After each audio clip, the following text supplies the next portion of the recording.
আসসালামু আলাইকুম basic people, কি অবস্থা সবার? আজকের ভিডিওতে আমরা দেখব কিভাবে সিগনেচারকে এডিট করতে হয়। আমি যদি কম্পিউটার স্ক্রিনে যাই তাহলে আপনাদেরকে দেখাতে পারবো। আমি পেপারে একটা সিগনেচার দিয়েছি একটা কাগজে, দেওয়ার পরে সেটার একটা ছবি তুলেছি, আর ছবিটা খুব একটা ভালো আসেনি। অ্যাজ ইউ ক্যান সি, আপনাদের হয়তো এর চাইতেও খারাপ আসতে পারে, কোনো সমস্যা নেই, টেনশন নেই কিছু। আমরা ফটোশপে দেখব এটাকে কিভাবে আমরা ফিক্স করতে পারি। ওকে, সো চলুন আমরা ফটোশপে এই জিনিসটাকে ওপেন করে ফেলি। আমি প্রথমেই ফটোশপ ওপেন করছি। আমি 2021 ভার্সনটা ব্যবহার করছি, আপনারা যে কোনো ভার্সনে ব্যবহার করতে পারেন, মোটামুটি সিমিলার প্রসেসে আপনারা আগাতে পারবেন। অলরাইট, ফটোশপ ওপেন হয়ে গেল। আমি জাস্ট ছবিটাকে ক্লিক করে ড্র্যাগ করে ফটোশপে নিয়ে ছেড়ে দেবো, মানে ফটোশপে ইম্পোর্ট করে ফেলবো। ডান।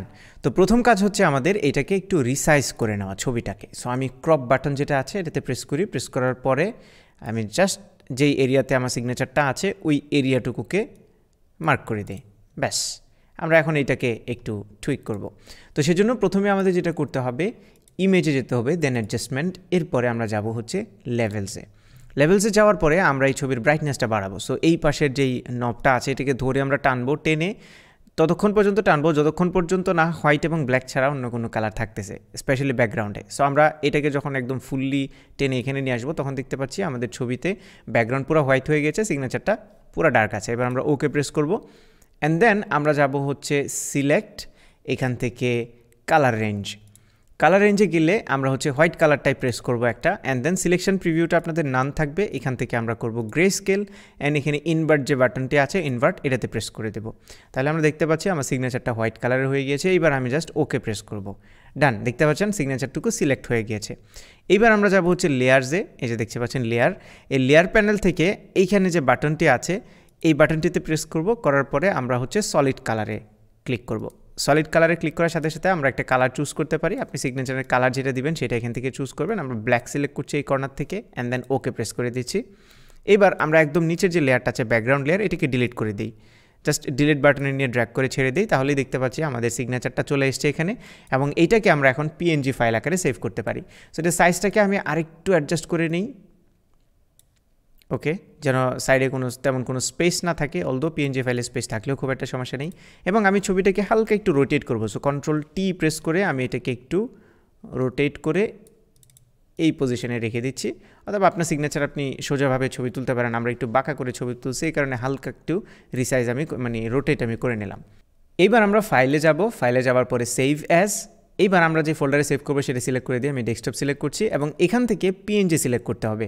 এই যে পিএনজি সিলেক্ট করলাম, এবং আমি এটার নামও দিয়ে দিই একটা সিগনেচার। ওকে, এইবার আমরা যেটা করব এখান থেকে সেভে প্রেস করব। আমি সেভে প্রেস করছি, অ্যান্ড দেন ওকে। এবার আমি ফটোশপটাকে মিনিমাইজ করে এখানে দেখি, এই যে দেখতে পাচ্ছেন আমাদের একটা পিএনজি সিগনেচার তৈরি হয়ে গিয়েছে। এখন এই ছবিটাকে আপনি যে কোনো ডকুমেন্টে ব্যবহার করতে পারেন, এবং দেখতে কিন্তু খুবই সুন্দর লাগে। আমি একটা ডকুমেন্টে এই মুহূর্তেই বসিয়ে আপনাদেরকে দেখাই। এটা বেশ বড় সাইজের, সো আমাদেরকে একটু রিসাইজ করতে হবে। আমি রিসাইজ করে নিচ্ছি। ডান। এই যে খেয়াল করুন, এই সিগনেচারটা কিন্তু এখন আমরা যে কোনো জায়গায় বসাতে পারবো, এবং এটার কোনো ব্যাকগ্রাউন্ড নেই। আপনি চাইলেই কিন্তু এটাকে ছবির উপরেও বসাতে পারবেন বা যে কোনো জায়গায় বসাতে পারবেন। আমরা হচ্ছে through in front of text দিয়ে দিচ্ছি, তাহলে দেখুন এই যে এই ছবির কিন্তু এই সিগনেচারের কোনো ব্যাকগ্রাউন্ড নেই। সো আমি যে কোনো জায়গায় এটাকে বসাতে পারবো। আমি যদি চাই অন্য কোনো লাইনের উপরে বা অন্য যে কোনো জায়গায় বসাতে, যেখানে ইচ্ছা সেখানে কিন্তু প্লেস করতে পারবো।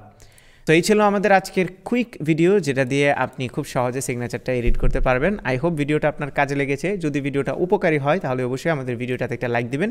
এতে করে ইউটিউব বুঝবে যে ভিডিওটা আপনার পছন্দ হয়েছে, তখন অন্য মানুষের কাছে রিকমেন্ড করবে।